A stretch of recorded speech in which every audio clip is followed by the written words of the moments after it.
You're listening to A Slice of Therapy with me, Alun Parry.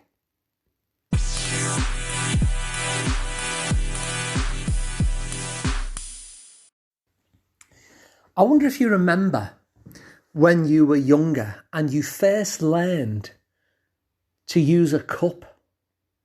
Do you remember that? When you first learned to use a cup for the very first time. And the interesting thing is that the moment that you learned to use that cup was the moment that you learned to use every cup. You didn't simply know how to use that particular cup, and then when you encountered a different one, you had to learn all over again. No, you generalised. Once you learned how to use this cup, you knew how to use every cup. Now, that generalisation principle is what the brain does. It allows us to learn things efficiently. It allows us to save time, because once we know how to use this cup, then every other cup in the world, and no matter what household we go to and they make us a cup of tea, we know how to use the cup. Simply because we learned to use that one. It applied right across the board. And it's interesting that the brain does that. And it also does that as well for when we suffer something that's traumatic in our lives. Something that's upsetting, something that leaves a mark simply because of this same process of generalisation. So, when I was practicing from a different office, the radiator, I might have told you this before in fact, but the radiator used to give a static shock.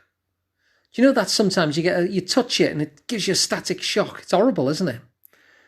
And every time I went to turn the radiator up or down, I would get this static shock. Now, as it happened, I changed rooms for a different reason. And thankfully, the radiator in the new room, it was fine. It didn't give me a static shock at all.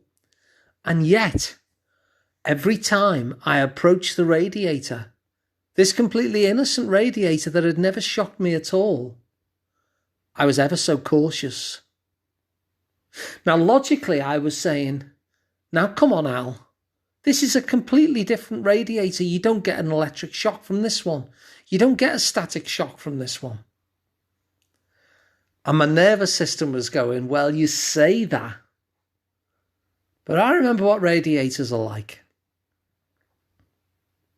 Now, when something significant happens to us that might be upsetting or distressing, that obviously is one of those significant things that the brain wants to make sure that it learns.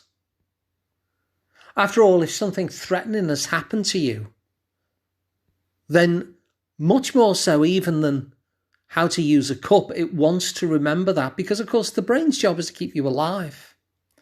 And your nervous system's job is to keep you alive. And so it wants to remember those things. And it also wants to make sure that you generalise your learning. So if, for example, you're standing by a bush and a lion somehow comes out, or an alligator somehow comes out from nowhere and tries to bite you, your nervous system and your brain will implant that. And just like the generalisation of the cup, it won't just make you nervous around that particular bush. It'll basically say, now listen, you need to be careful when you're standing near a bush because alligators come out at you. Now, obviously, this is really useful because it allows you to extrapolate dangerous situations in the same way as you could extrapolate one cup from another. And it's more important, isn't it, to be able to extrapolate dangerous situations. So I can encounter a similar dangerous situation in a completely different scenario and a completely different location, and I will still recognize it as dangerous. And that's a wonderful thing that the brain does on our behalf. Unfortunately, one of the downsides of this generalization principle is that the brain can trigger feelings of danger even when we're not in danger sometimes, because it's looking out for subtle cues. Maybe the key thing about that particular environment was not actually the bush. Maybe it was something else entirely that signals danger, but your brain will pick it all up and will pick up on these subtle cues. And when those subtle cues match, it will give you a sign of danger as well. And so what will happen then is that you will likely spring up into anxious feelings, agitated feelings, your energy will increase. And that makes sense, because if your brain is picking up danger because of this generalization principle, then it'll want you to react to that. It'll want you to prepare to escape from the danger. Even if your logical mind can look around and say, well, there's no danger here. Just as my logical mind would look at the radiator and say, this isn't the same radiator. You don't get a static shock off this one. My nervous system was a lot more wary. Now, the good thing about this generalization principle is that we can actually use it in our favour as well.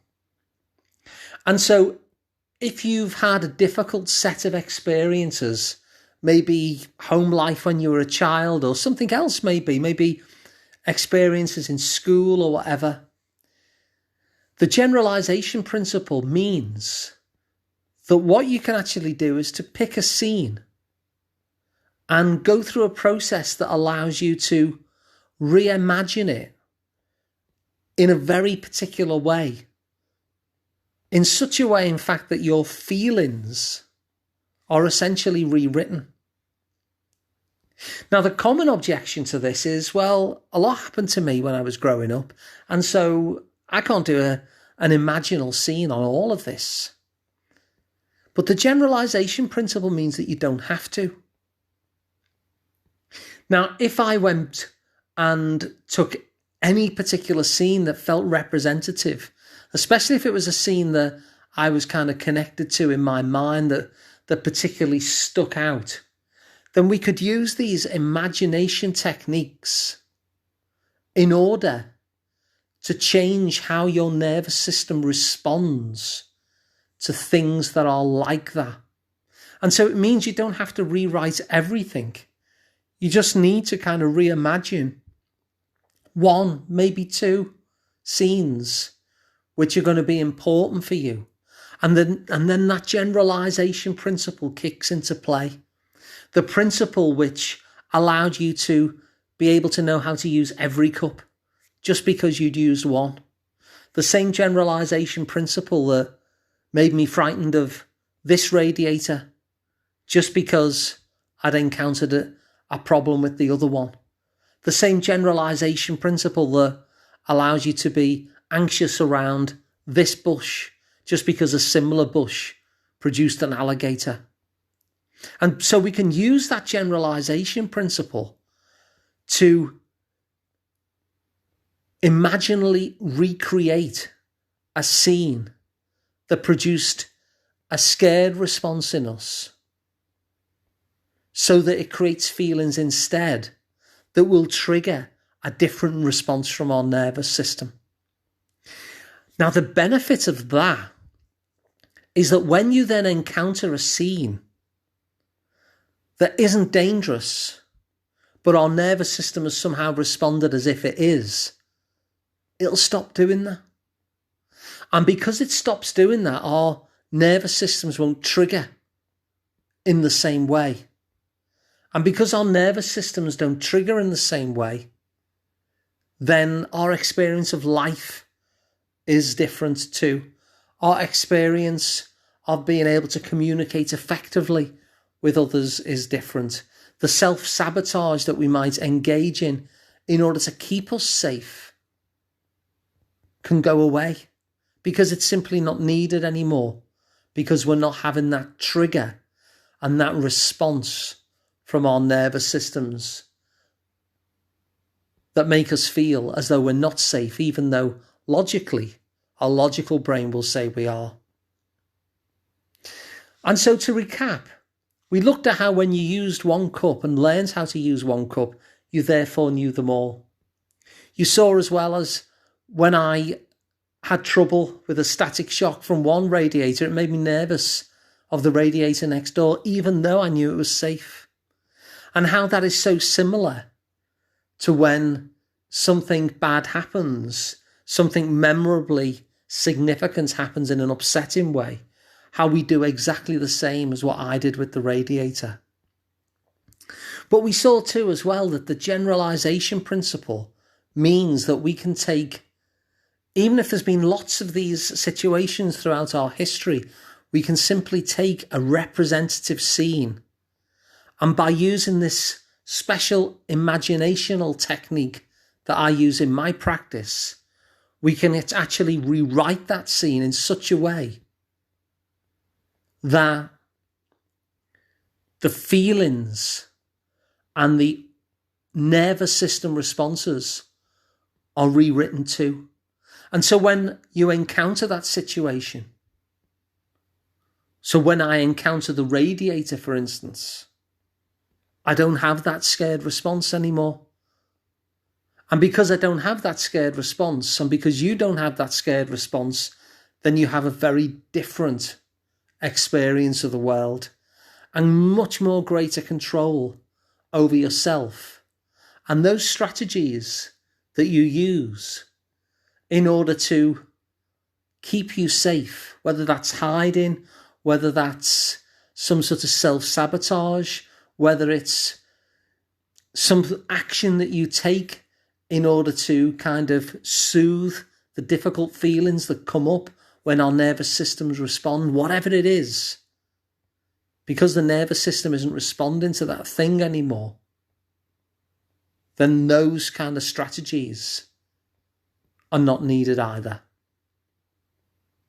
So if you like this idea, please spread it around. If you'd like to work with me directly one-to-one on this or any other matter, then you can find out more about me, Alun Parry, at liverpoolpsychotherapy.co.uk. And of course, I'm working online, so it doesn't matter where you're actually located. And please subscribe to the podcast because it's completely free and it means you never miss an episode again. So thanks for listening. I'll be back again tomorrow with another one.